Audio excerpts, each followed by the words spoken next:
I have a couple of rentals, and so when my tenants move out, sure enough, they always leave really dirty appliances. And so my go-to appliance cleaner is this ZEP Citrus Degreaser. It is awesome. I'm not even kidding you guys.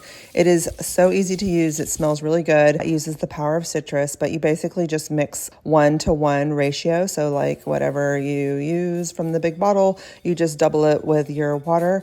And this stuff, it just takes like a couple of squirts, and you don't even have to like wait very long for it to soak in and like degrease it. It just automatically makes the like really sticky stuff come right off. And so I don't know what this tenant was cooking in here, but it looks like something exploded in this microwave. And yeah, it takes me anywhere between like 5 to 10 minutes to do a job like this, which is crazy because before, if I wasn't using any kind of degreaser, it would take me a really long time. But yeah, you can see that like my appliance looks good as new after I clean it with the ZEP Degreaser Citrus Cleaner. And like I said, it lasts a really long time. I use it in all of my rental units, and it always leaves a nice and sparkly appliance for the next user. So highly recommend this stuff.